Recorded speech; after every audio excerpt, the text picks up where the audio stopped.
هي عامة الناس خلت ايه تدخل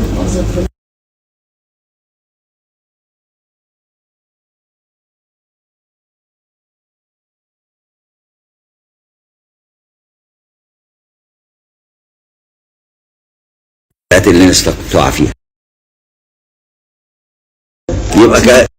يبقى محمد تظبطي نفسك مع محمد، عشان محمد عنده المواد بتاع الثالثه اللي تزودي بيها مستواكي. هتراجعي بقى الكلام ده وتعرفي تجيبي الكتب دي منين. موجوده PDF احنا منزلينها على صفحه الواتس. تخشي على صفحه الواتس هتلاقي الكتب نفسها موجوده، منزلينها احنا PDF، تقريها من على الموبايل وتقريها من على النت، موجوده الكتب. عايزه تصوريها بخدي كتب سنه ثالثه مع محمد لا المذكره بتاعت الحديث بس، مذكره الحديث ومعاك المصطلح الاثنين. انا قلت لها سيبي رقم تليفونها واسمها عشان ابعت لها البتاع ده بيجيب كله من سنه اولى لسنه رابعه. ايوه المنهج الحديث ده منهج احاديث الرسول صلى الله عليه وسلم مقرره. ولسنه اولى لها الجزء الاول اللي هو ربع صحيح البخاري مقرر علينا في اولى، وربع صحيح البخاري في سنه ثانيه، وربع صحيح البخاري في سنه ثالثه، وربع صحيح كل سنه واخده ربع صحيح البخاري فيما هو مقرر علينا في الدراسه.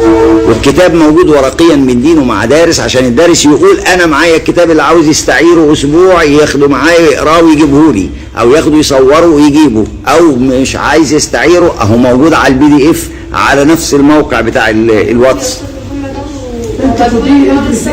انا مش بدي حد كتب علشان ياخدها لنفسه بس، ده للدفعه كلها. لا انا طيب انا معاكم النهارده في ماده علم العقيده، في دراستنا في علم العقيده اساسيات الايمان. علم العقيده هو علم اساسيات الايمان. علم العقيده هو علم قواعد الايمان التي يدخل بها الانسان في الاسلام. اي انسان يخش في الاسلام بيبدا دخوله في الاسلام بايه؟ اقتنع بمبادئ الاسلام، هيخش في الاسلام يبتدي يشهد ان لا اله الا الله محمد رسول الله، اعلان عنوان العقيده. فالعقيده في الاسلام هي مجموعه مبادئ اساسيه تختلف عن عقائد اخرى، عن اديان اخرى. اذا اقتنع بها الانسان دخل في الاسلام، شهد ان لا اله الا الله دخل في الاسلام.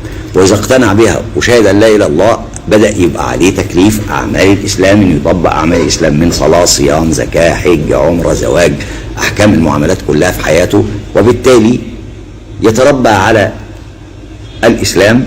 ومن هنا تكون سعاده الانسان في الدنيا وكذلك سعادته في الاخره. واذا مات يموت على لا اله الا الله، ويكون العاقبه رضوان الله عليه في الاخره. العكس لو انه هو معش على منهج الاسلام، مدرسش العقيده ومدرسش الاسلام وما دخلش من بوابه العقيده لمعرفه احكام الاسلام والعمل بما فيها، وعاش غافلا عن كل ذلك، عندما يموت يكون اشقى الناس، وتتحول حياته الى شقاء في الدنيا وشقاء ايضا في الاخره. اذا فالعقيده هي مجموعه القواعد والمبادئ الرئيسيه التي يقتنع بها الانسان ويدخل بها الى الاسلام. وبالتالي يدخل بها الاسلام ويقف يتفرج؟ لا، ده يبتدي يعمل ويفعل احكام الاسلام. طب ويفعل احكام الاسلام لها نتائج؟ ايوه لها نتائج، السعاده في الدنيا والسعاده في الاخره للفرد وللمجتمع.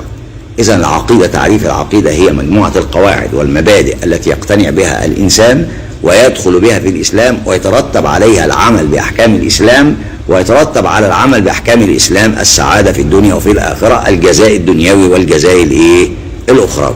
يكون بذلك مسلما صادقا. ده العقيده. طب العقيده اركانها ايه؟ 6 اركان. ايه هي؟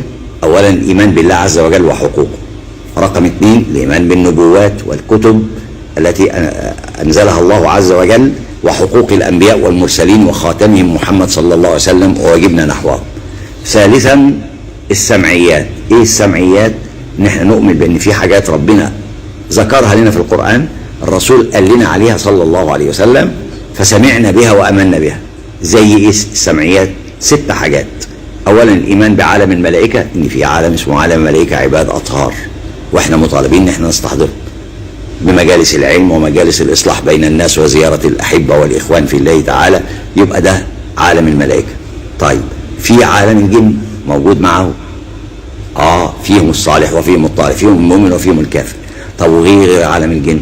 في الايمان بالاجل، ان لكل اجل كتاب، كل بني ادم له ميعاد من إلى